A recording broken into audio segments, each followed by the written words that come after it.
Vamos para a terceira questão, pessoal. Também da prova do ano passado, a questão 8, né? Vocês podem conferir com o caderno de prova de vocês. Uma esfera maciça é colocada dentro de um recipiente contendo água pura. A densidade da esfera é 1,5 grama por centímetro cúbico. Qual das figuras abaixo melhor representa a sua posição de equilíbrio? Que é mais uma questão bem sucinta, né? Sem aquele enunciado grande da primeira, né? Que a gente trabalhou. Mas não se engane não, a maioria das questões da prova é composta por questões com grandes textos, com grandes enunciados. E a gente ainda vai se deparar com muitas delas. Então, essa terceira tem a ver com um conteúdo que a gente ainda não viu, mas a gente vai ver ainda esse ano em sala e vocês vão ver agora, que a gente chama de impulso. Né? Basicamente, o que a questão quer saber é qual das cinco alternativas melhor representa, né, em termos de ilustração, a posição de equilíbrio dessa bola, dessa esfera maciça, quando colocada dentro de um recipiente contendo água pura. E aí a questão traz o valor da densidade dessa esfera, né, que é 1,5 grama por centímetro cúbico. É a densidade dela, né, como vocês estão vendo aí. Tá aqui, ó. Esse grama, né, vem de massa, centímetro cúbico vem de volume, né? Tem muita gente que chama essa grandeza de densidade volumétrica, né, porque tem a ver com o volume que esse corpo ocupa. Então, ou densidade volumétrica ou densidade, você já subentende que se trata da mesma coisa. Não é um dado da questão, mas a questão, né, a prova subentendia, nesse caso, que o aluno já sabia de cabeça, ou seja, já sabia de cor, o valor da densidade da água pura, né?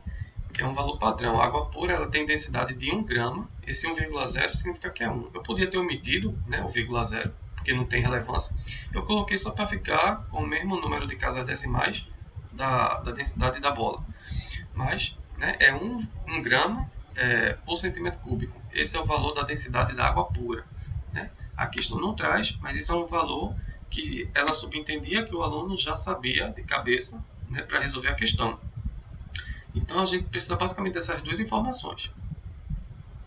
Como vocês podem observar, a densidade da esfera, né, da bola, é maior que a da água. Né? Da bola é 1,5, né? Todas as duas estão na mesma unidade de medida. Né? A gente não precisa fazer nenhuma conversão.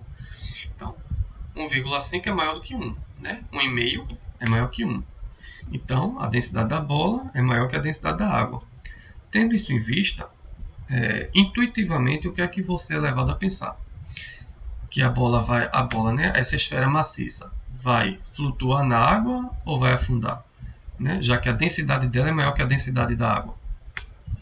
Eu acho que você aí em casa responde que a bola afunda, né? Devido a ela ser mais densa do que a água. E é isso mesmo que acontece. A bola vai afundar. Então, de cara aqui, a gente vê que a resposta correta é a alternativa A, né? Que é a ilustração que está mostrando que a bola afundou no recipiente, né? No recipiente com água. Nas outras alternativas, a bola ou está imersa no meio do recipiente ou está flutuando, né? Ou parcialmente ou totalmente fora né? Acima do nível da água. Então, a única alternativa que mostra a melhor posição de equilíbrio nesse caso para essa bola, né, que tem densidade superior à densidade da água, é a alternativa A, que mostra que ela afundou, que de fato é isso que acontece. Só que aí eu vou aproveitar, a questão termina aí, veja, puramente teórica, a gente não fez cálculo nesse caso. Parando aqui, o raciocínio está correto, a gente já poderia passar para a próxima questão. Mas eu vou tentar explicar sucintamente esse conteúdo, né, no vídeo dessa questão, para vocês entenderem melhor o porquê disso e, e quais são os conceitos que a gente trabalha dentro desse assunto, quando a gente está tratando de objetos imersos em fluido, não só em água, mas em qualquer tipo de fluido. Pode ser líquido, pode ser gás e pode ser até plasma, né? Tudo isso a gente chama de fluido, líquidos, gases e plasma. Então, impulso, como eu já falei, é uma força que atua sobre todo objeto mergulhado em um fluido, seja ele qualquer um desses três tipos de fluido: líquido, gás ou plasma. Todos os três são considerados fluidos, só que eles são diferentes entre si, obviamente. Mas o que é um fluido? Fluido é aquele componente, aquele material, aquela substância capaz de escoar por todo o ambiente em que ele está contido. Né? Ele pode sofrer a chama de tensão de cisalhamento, enfim, que faz ele escoar por todo o ambiente. Ele não é sólido, ele não fica fixo no local só. Por exemplo, seja água, seja óleo, seja álcool, se você derramar num recipiente, a tendência desses líquidos é de se espalhar para ocupar todo o espaço daquele recipiente. Isso também acontece com os gases e também vai acontecer com o plasma. Então, esses três tipos de componentes a gente chama de fluido. Então, impulso é uma força que aparece sempre que a gente tem um corpo, um objeto mergulhado, imerso num fluido. Pode ser um líquido, pode ser um gás ou pode ser um plasma. Nós estamos, né, em meio à atmosfera, né? A gente respira gás oxigênio, entre outros gases e tal. A gente também está imerso em um fluido, né? Que nesse caso é o ar que a gente respira, certo? Mas aqui vamos se ater ao exemplo do recipiente de água, tá bom? Que é um líquido.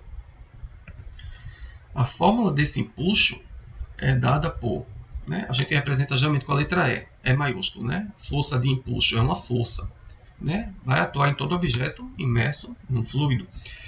A fórmula dele é dada pela densidade desse fluido, né? D minúsculo aqui indica a densidade desse fluido multiplicado pelo volume desse fluido que foi deslocado quando o objeto entrou no recipiente, né, desse fluido, que no caso aqui é a água, então eu vou estar sempre falando da água, né? Que é o exemplo dessa questão. O volume de água que foi deslocada, né, quando a bolinha penetrou o recipiente, e esse G é a aceleração da gravidade, né? Então a fórmula de impulso é dada pela multiplicação desses três termos: densidade do fluido, o volume que foi deslocado pela bolinha, né, quando entrou no recipiente, o volume do fluido que foi deslocado e a aceleração da gravidade. Geralmente a gente trabalha com um valor padrão aproximado de 10 metros por segundo ao quadrado, porque facilita nas contas, né? A gente poderia utilizar várias casas decimais para essa aceleração da gravidade, mas para facilitar a nossa vida a gente trabalha com o valor de 10, geralmente. A fórmula de impulso ela recebe o nome de princípio de Arquimedes. Arquimedes foi um filósofo e cientista da Grécia Antiga, né, lá da antiguidade da Grécia, em que ele estudava o movimento de corpos dentro de líquidos, né, dentro da água, imerso em gases, ele estudava os fluidos de uma maneira geral. E aí Arquimedes ele chegou à conclusão, dos estudos dele, de que todo o corpo, quando está imerso num fluido, ele está sujeito a uma força que é provocada pelo deslocamento que esse fluido sofreu quando o objeto entrou, né, no local onde está ali o fluido, né? A água, vamos tomar sempre a água como exemplo. Entrou um objeto dentro da água, esse objeto vai ocupar um espaço ali dentro daquela água que antes estava sendo ocupado pela própria água. Então aquele volume de água que foi deslocado com a entrada do objeto, esse volume deslocado exerce uma força de impulso nesse objeto, né? E aí, basicamente, essa força de impulso corresponde ao peso da parte do fluido que foi deslocado, né? O peso do volume do fluido que foi deslocado com a entrada desse objeto. Então, a essa fórmula a gente dá o nome de princípio de Arquimedes, em homenagem ao filósofo e cientista da Grécia Antiga, Arquimedes. Como eu falei a vocês, né? A gente geralmente adota o valor da aceleração da gravidade de 10, adota como 10 metros por segundo ao quadrado. É bom vocês terem isso anotado. Todas essas resoluções é bom que vocês tenham no caderno de vocês para depois tentar praticar por conta própria, sem ficar vendo a resolução do vídeo.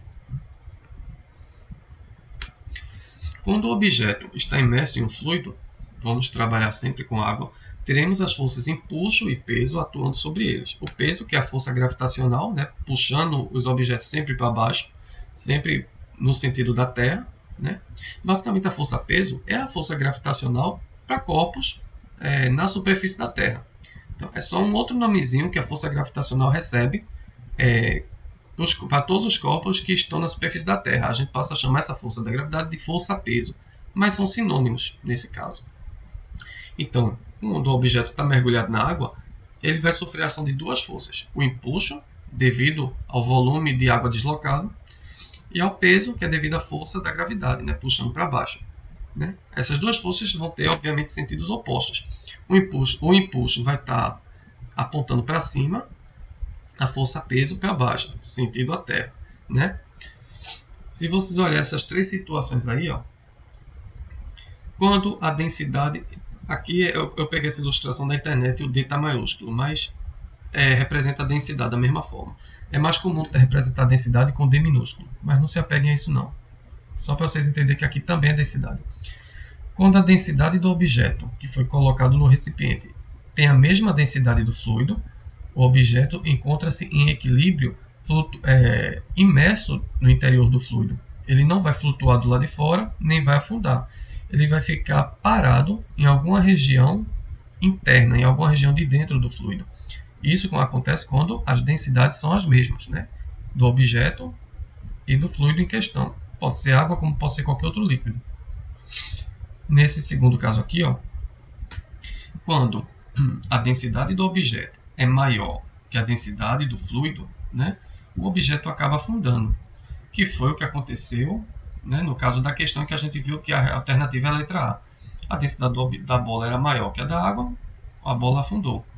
Né? Esse é o segundo caso. E o terceiro é quando a densidade do objeto é menor do que a densidade do fluido, no qual ele está imerso.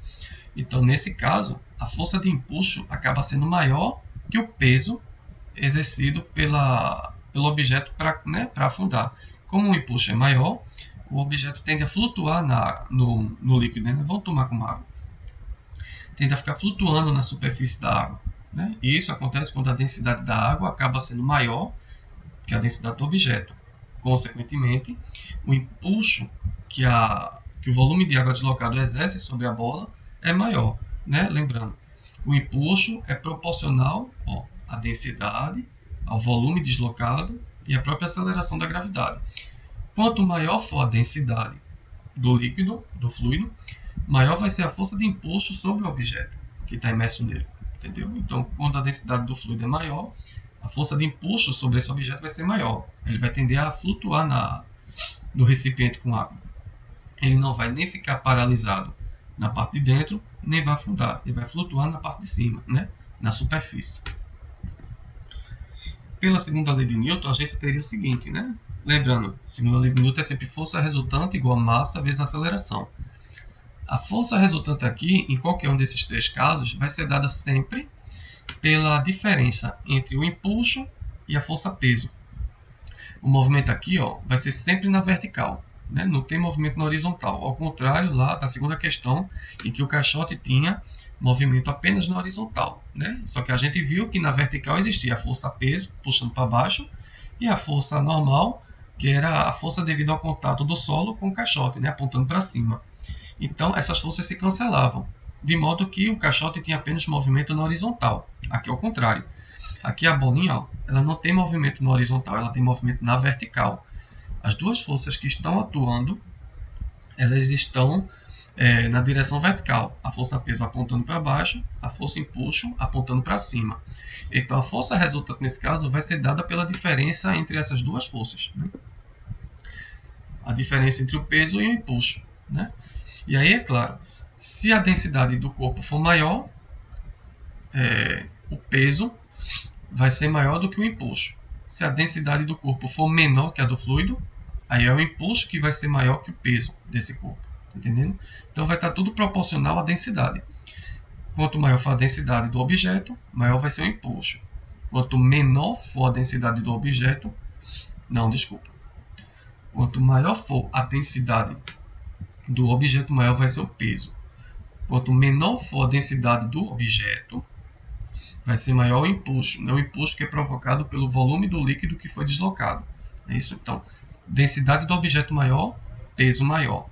Densidade do objeto menor é o impulso que é maior. Né? O peso vai ser menor, consequentemente o impulso vai ser maior.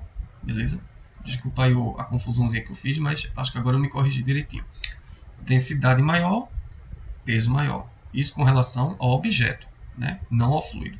Com relação à bolinha maciça. Beleza?